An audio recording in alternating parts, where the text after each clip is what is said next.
நமக்கு ஒத்தாசையை அனுப்புகின்ற இயேசுவின் இனிதான நாமத்தினால் உங்களை வாழ்த்துகிறேன். நம்முடைய ஆவிக்குரிய சிந்தனைக்காக சங்கீதம் 121:1-2 நான் வாசிக்கிறேன். எனக்கு ஒத்தாசை வரும் பர்வதங்களுக்கு நேராக என் கண்களை ஏறெடுக்கிறேன். வானத்தையும் பூமியும் உண்டாக்கின கர்த்தரிடத்திலிருந்து எனக்கு ஒத்தாசை வரும். தாவீது மிகவும் அழகாக சொல்லுகிறார், கர்த்தரிடத்திலிருந்து எனக்கு உதவி வரும். அவர்தான் எனக்கு உதவி செய்கிற கண்மலை, அவர்தான் எனக்கு ஒத்தாசை அனுப்புவார்னு சொல்லி இந்த இடத்தில் தெளிவாக சொல்லுகிறார். அநேக நேரத்தில் நமக்கு தேவைகள் வரும் பொழுது, இக்கட்டான நெருக்கமான சூழ்நிலையில யாராவது உதவி செய்ய வரமாட்டாங்களா, யாராவது எனக்கு கை கொடுக்க மாட்டாங்களா, இந்த நேரத்துல ஹெல்ப் பண்ண மாட்டாங்களான்னு அங்கலாய்க்கிறோம். ஆனால் தாவீது தெளிவாக சொல்லுகிறார், கர்த்தரிடத்திலிருந்து எனக்கு உதவி வரும் என்று சொல்லி.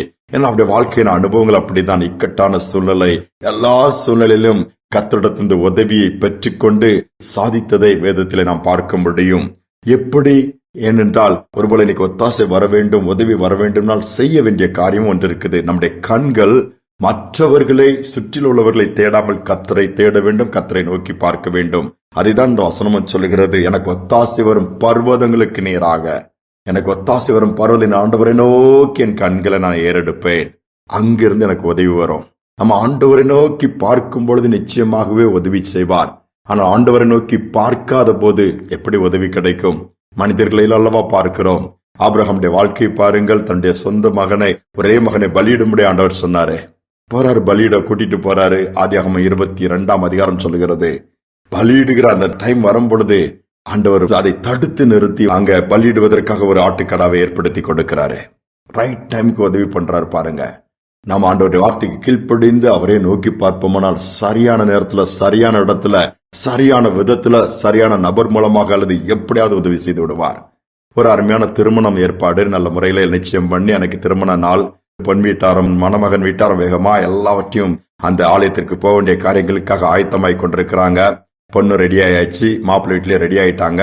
அப்பொழுது ஆலயத்துக்கு பொண்ணு அனுப்பும் போது மாப்பிள்ளைக்கு அப்பா சொல்றாரு, பொண்ணுக்கு இவ்வளவு பவுன் நகை போடுறேன்னு சொன்னீங்களே, அது சரியா இருக்கணும்னு நாங்க பாக்கணும் அப்படிங்கிறாங்க. அப்போ பொண்ணு வீட்டுக்காரங்க சொல்றாங்க, இல்லங்க அதெல்லாம் இப்ப எப்படிங்க பார்க்க முடியும், ஆலயத்து போனலாம் டைம் ஆயிரும் அப்படின்னு சொல்லும்போது, இல்ல அதை பார்த்து சரியா நீங்க சொன்னபடி அவ்வளவு சவரன் நகை போட்டா தான் என் பையன் உங்க பொண்ணு கழுத்துல தாலி கட்டுவான் அப்படின்னு சொல்லிட்டாரு. இந்த பொண்ணு வீட்டுக்காரங்களுக்கு கொஞ்சம் ஷாக். என்னடா இப்படிப்பட்ட ஒரு சம்பந்தி இருக்காங்க, இப்படிப்பட்ட வீட்டுல போய் நம்ம பொண்ணை கொடுக்கிறோமேன்னு அப்படியே அவங்களுக்கு தலை சுத்த ஆரம்பிச்சிச்சு. சரி இன்று நெருக்கலாம்னு சொல்லி அதை வெயிட் போடுறாங்க. 100 பவுனுக்கு 97 பவுன் தான் இருக்குது, 3 பவுன் குறையுது.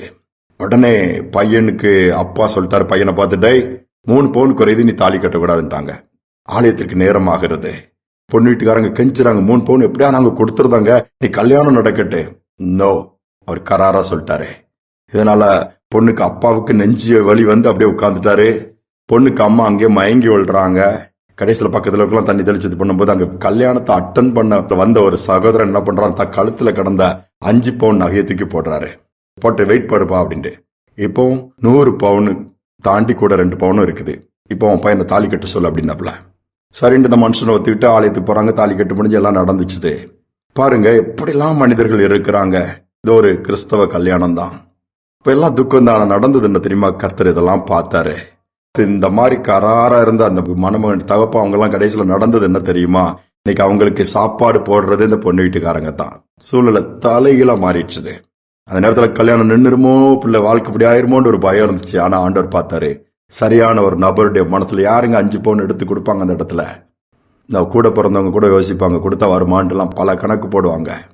ஆனா கர்த்தர் அங்க ஆளை எழுப்பி ஒத்தாசை பண்ணது மட்டுமல்லாம, மாப்பிள்ளைக்கு அப்பாலாம் இவங்க போடுற சாப்பாடு சாப்பிடுற அளவுக்கு நிலைமையை மாறி கர்த்தர் இவங்களுக்கு ஒத்தாசை செய்கிறவர்களா மாற்றிட்டாரு. நம்ம வாழ்க்கை ரொம்ப கவனமாக இருக்க வேண்டிய காலகட்டத்தில் நம்ம வந்திருக்கிறோம். பணம், பொண்ணு, வெள்ளி, பொருள் எல்லாம் சமாதானத்தையும் சந்தோஷத்தையும் குடும்ப வாழ்க்கை தூக்கி நிறுத்தாது. ஏசு நமக்கு வேணும். அவருடைய உபதேசங்களின்படி வாழ்வதற்கு கற்றுக்கொள்ள வேண்டியது வேணும். அதையும் தாண்டி அவருடைய பிரசன்னம், அவருடைய சமூகம், இதுதான் இன்னைக்கு அதிகமா தேவைப்படுது. அதற்கு முக்கியத்துவம் கொடுப்போம். ஆண்டவர் முன்பாக வச்சு ஓடுவோம், அவரே நோக்கி பார்ப்போம். ஒத்தாசை கொடுப்பாரு, வாழ்ந்து காண்பிக்க முடிய வைப்பாரு. குடும்பமே சமாதானமா சந்தோஷமா இருக்கும். ஜெபிப்போம். எங்கள் அன்பின் பரலோக தகப்பனே, இந்த புதிய நாளின் காலை நேரத்தில் நம்முடைய சமூகத்துல வந்திருக்கிறோம். கடினமான நாட்கள் நாங்க வாழ்ந்துட்டு இருக்கிறோம். எங்க பார்த்தாலும் பிரச்சனைகள், போராட்டங்கள், நிர்பந்தமான நிலைமைகள், எவ்வளவோ கஷ்டங்களில் கடந்து போற பிள்ளைகள் உண்டு. இந்த நாளில கண்ணோக்கி பாருங்க. எனக்கு வழியே இல்லைன்னு சொல்ல பிள்ளைகள் உண்மை நோக்கி பார்ப்பார்கள் சொன்னால் அந்த செய்தியை கேட்டு இயேசுவே என்று நோக்கி கூப்பிடுவார்கள் சொன்னால் நீ ஒத்தாசை அனுப்புங்க, விடுதலை கொடுங்க, தடைகளை உடைங்க, சாபங்களை முறிங்க, அற்புதங்களை செய்யுங்கப்பா. சமாதானம் இல்லாத குடும்பங்களுக்குள்ள நீங்க சமாதானம் வரட்டுப்பா. பணம் பணம் பொண்ணு பொருள் ஓடுகளுடைய இருதயங்கள் மாறட்டும். உமக்கு முதன்மை கொடுக்கத்தக்கதாய் குடும்பத்துல ஒருத்தருக்கு ஒருத்தர் நேசிக்க, விட்டு கொடுக்க, மேன்மையா கருத உதவி செய்யுங்க. தாழ்த்தி ஒப்பு கொடுக்கிற துதிகனமே ஏற்றுக்கொள்ளுங்க. இயேசு நாமத்தில் வேண்டிக் கொள்கிற நல்ல பிதாவே, ஆமேன் ஆமேன்.